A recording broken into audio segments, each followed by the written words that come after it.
बिस्मिल्लाहिर्रहमानिर्रहीम अस्सलाम वालेकुम। आज मैं आपसे शेयर करने लगी हूँ आलू के कतलों की एक ऐसी रेसिपी जिसका जायका और खुशबू आपको कहीं नहीं मिलेगा। ये आसान, सादा सी और यूनिक सी रेसिपी अगर आप देख लेते हो तो आप ट्राई करने पे मजबूर हो जाएंगे। तो आ जाते हैं इस रेसिपी की खास तैयारी की तरफ। अब आ जाते हैं इस रेसिपी की खास तैयारी के लिए। दो बड़े साइज के आलू का छिलका हमने रिमूव कर दिया है। अब हम आलू की कटिंग करने लगे हैं। बस इसी शेप में ही तमाम आलू को काट लेंगे।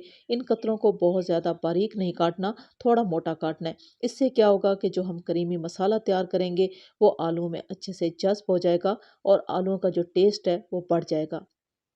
अब इन आलूओं को हम अच्छे से वॉश कर लेंगे। हम ठंडे पानी का इस्तेमाल करने लगे हैं और इसी ठंडे पानी में हम अच्छे से आलूओं को धो लेंगे। धोने के बाद पानी को ज़ाया कर देंगे और इन्हीं आलूओं को हम खुश्क कर लेंगे।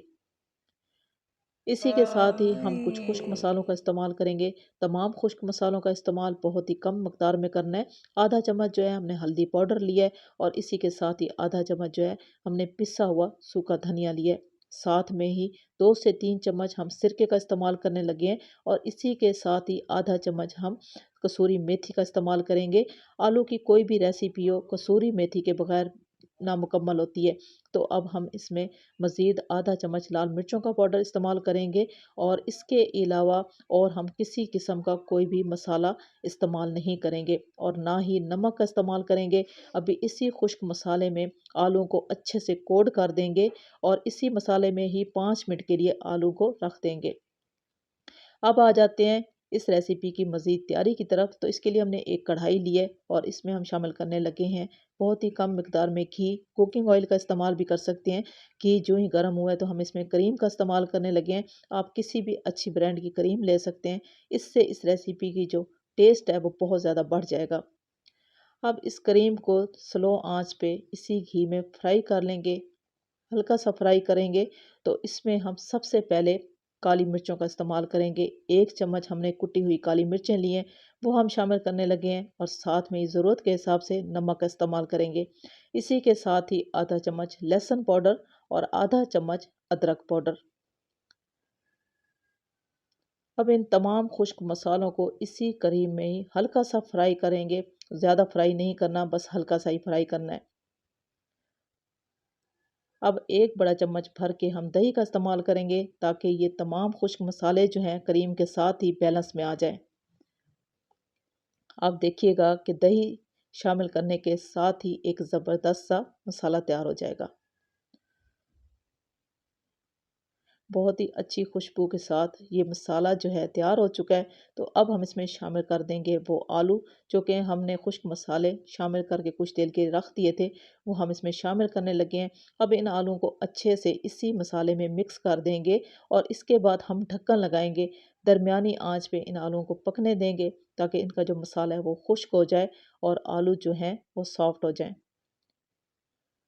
तमाम मसाले को आलू में अच्छे से मिक्स कर दिया। अब हम ढक्कन लगाएंगे और इसके बाद भी आपको चेक कराएंगे कि आलू जो हैं किस लुक में तैयार हो रहे हैं।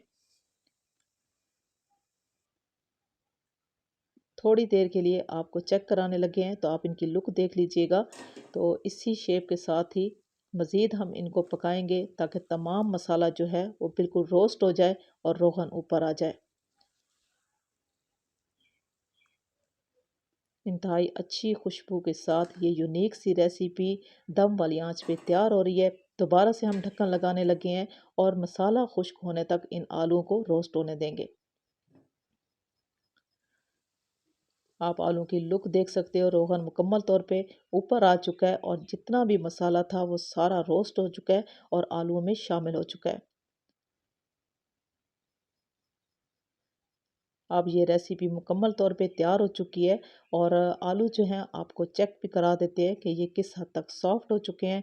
आप इनकी लुक देख सकते हो और ये इंतहाई ज़बरदस्त जायके के साथ ये रेसिपी तैयार होती है। आलू जो है मुकम्मल तौर पे सॉफ्ट हो चुके हैं। अब जो है हम इसके ऊपर शामिल कर देंगे कुछ कटी हुई हरी मिर्चें और इसी के साथ ही कटा हुआ पुदीना। इससे भी खुशबू और जायका बहुत ही ज़बरदस्त सा आ जाता है। ये आसान और यूनिक सी रेसिपी अगर आपको अच्छी लगी हो तो मेरी तो आपसे सिर्फ इतनी सी रिक्वेस्ट है कि आप मेरे चैनल को सब्सक्राइब कर दें, मेरी वीडियो को लाइक और शेयर ज़रूर कर दें। इसी फाइनल लुक के साथ अल्लाह हाफिज़।